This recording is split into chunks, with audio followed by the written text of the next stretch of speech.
नमस्कार। देवरिया की आवाज रेडियो केसरी से प्रस्तुत है स्थानीय हालचाल। पहले मुख्य हालचाल। पोषण समिति की बैठक में योजनाओं की जिला पदाधिकारी ने की समीक्षा। टॉप 10 छात्रा को भी डीएम ने किया सम्मानित। गैर इरादतन हत्या में आरोपी को 7 वर्ष की हुई सजा। चोरी के आरोप में दलित युवती की हुई पिटाई, पुलिस जांच में जुटी। 2 महीने के अंदर अब मेडिकल कॉलेज को मिलेगा ट्रॉमा सेंटर। स्थानीय हालचाल के इस अंक के साथ मैं निकेत मिश्र। अब हालचाल विस्तार से। जिलाधिकारी मधुसूदन हुल्गी ने बाल विकास परियोजना एवं पोषण अभियान से संबंधित विभिन्न योजनाओं एवं कार्यक्रमों की गहन समीक्षा की। बैठक के दौरान उन्होंने संबंधित विभागों के अधिकारियों एवं कर्मचारियों को शासन की प्राथमिकताओं के अनुरूप कार्यों में अपेक्षित सुधार लाने तथा निर्धारित लक्ष्यों की समयबद्ध पूर्ति सुनिश्चित करने का निर्देश दिया। जिलाधिकारी ने आशा कार्यकर्ताओं, आंगनबाड़ी कार्यकर्ताओं एवं एएनएम को नियमित रूप से होम विजिट करने के निर्देश देते हुए कहा कि गर्भवती महिलाओं, धात्री माताओं एवं बच्चों की स्थिति का सतत निगरानी करें।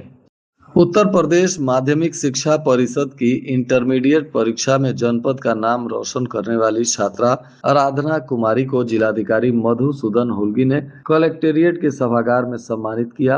आराधना कुमारी मनोज कुमार की पुत्री है और देवरिया के राघव नगर की रहने वाली बताई जा रही है। साथ ही जोनिया इंटरमीडिएट कॉलेज देवरिया की कक्षा 12 की छात्रा है। इन्होंने प्रदेश की टॉप 10 सूची में स्थान प्राप्त कर उल्लेखनीय उपलब्धि हासिल की है। जिलाधिकारी ने छात्रा को बधाई देते हुए उनके उज्जवल भविष्य की कामना की तथा उन्हें 21,000 रुपए के प्रोत्साहन राशि, मेडल एवं प्रशस्ति पत्र देते हुए सम्मानित किया। जिलाधिकारी ने कहा कि उसकी सफलता जनपद के अन्य विद्यार्थियों के लिए प्रेरणा स्रोत है। उन्होंने कहा कि परिश्रम, अनुशासन और लगन के बल पर ही विद्यार्थी किसी भी लक्ष्य को प्राप्त कर सकते हैं।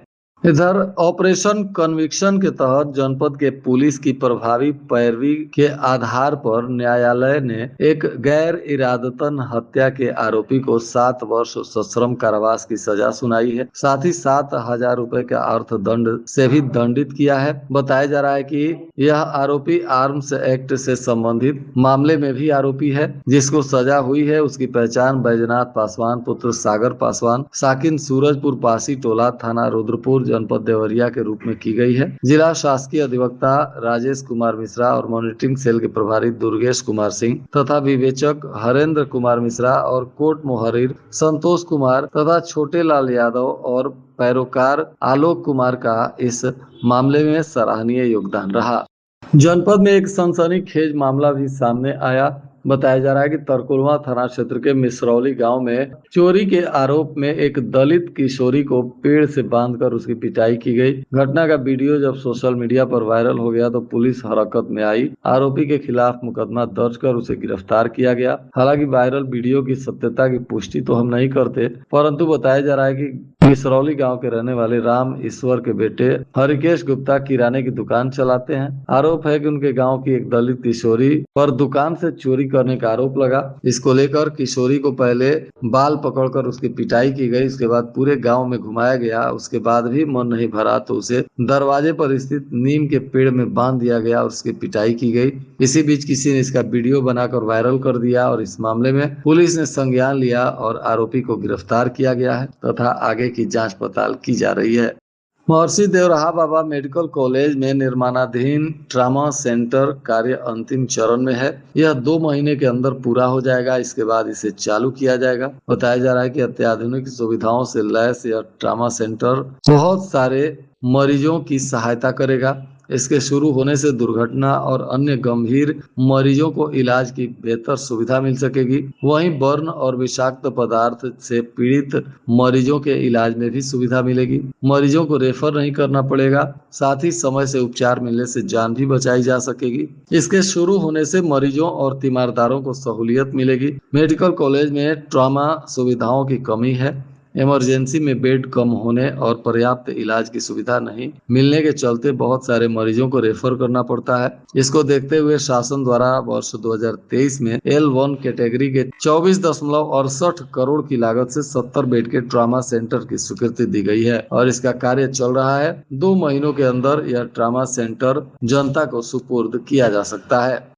इधर एक युवक की मौत के मामले में स्थानीय लोगों ने एनकाउंटर की मांग को लेकर ग्रामीणों के साथ तहसील के सामने सड़क को जाम कर दिया। सूचना पर पहुंची पुलिस ने स्थिति को संभाला। काफी प्रयास के बाद स्थिति को नियंत्रित किया गया। इस दौरान तहसील परिसर में अफरा तफरी का माहौल देखा गया। बताया जा रहा है कि बड़का गांव निवासी सुशील सैनी उम्र 24 वर्ष पुत्र राम कुंवर सैनी का शव 30 मई की सुबह सौरेजी पुल के पास संदिग्ध स्थिति में मिला था। परिजन हत्या कर शव को नदी में फेंकने का आरोप लगा रहे हैं। पुलिस शव को नदी से बाहर निकालकर शिनाख्त करने के बाद पोस्टमार्टम कराने के बाद परिजनों को सौंपी है और मामले की जाँच कर रही है। इसी बीच परिजन आरोपियों को पकड़कर उन्हें इनकाउंटर करने की मांग कर रहे थे और अंचल कार्यालय में विरोध प्रदर्शन भी कर रहे थे। फिलहाल पुलिस ने परिजनों को आश्वस्त किया है कि जो भी आरोपी होगा उस पर सख्त कानूनी कार्रवाई होगी और समझा बुझाकर परिजनों को शांत कराया गया है।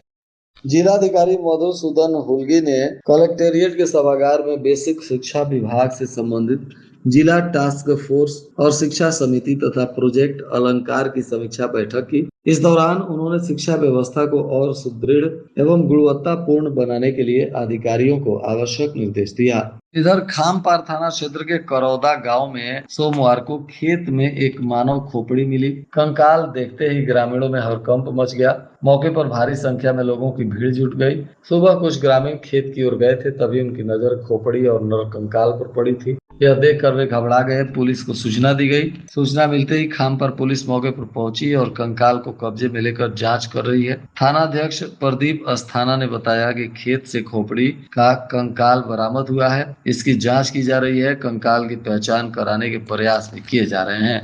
माध्यमिक शिक्षा विभाग के तत्वाधान में भी जनपद स्तरीय प्रतिभा सम्मान समारोह का आयोजन किया गया। इस दौरान हाई स्कूल और इंटरमीडिएट परीक्षा में उत्कृष्ट प्रदर्शन करने वाले मेधावी छात्र छात्राओं को सम्मानित किया गया। मुख्य अतिथि के रूप में जिला पंचायत अध्यक्ष गिरीश चंद तिवारी उपस्थित रहे। विशिष्ट अतिथियों के रूप में भाटपा रानी के विधायक सभा कुंवर कुशवाहा, रुद्रपुर के विधायक जयप्रकाश निषाद, मुख्य विकास अधिकारी राजेश कुमार सिंह तथा जिला विद्यालय निरीक्षक डॉक्टर स्कंद शुक्ला मौजूद रहे। सभी लोगों ने प्रतिभागियों को सम्मानित किया।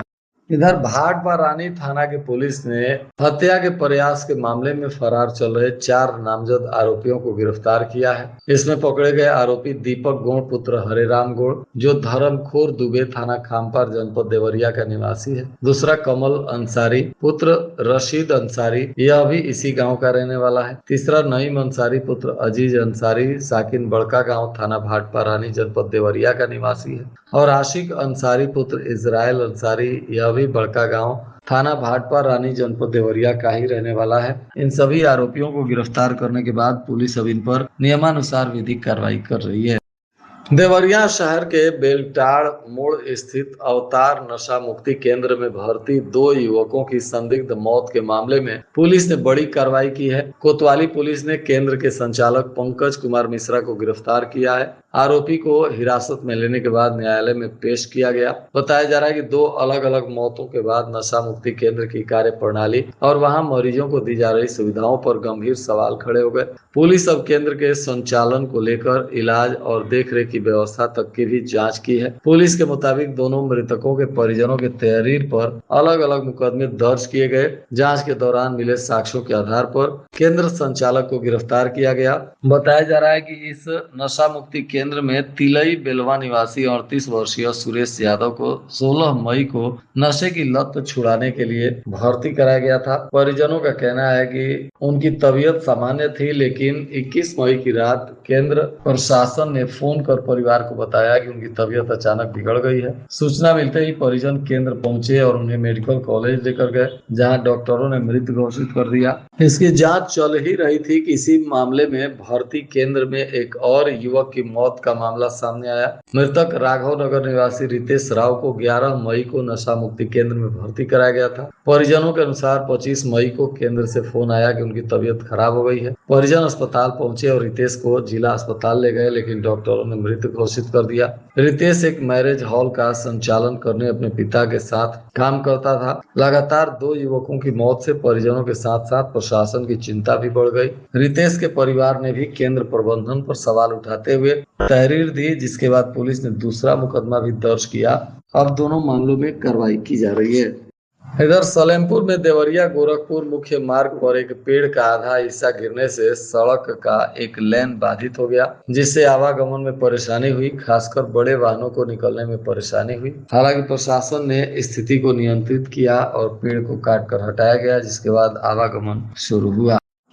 जिले की पुलिस को बड़ी सफलता मिली है।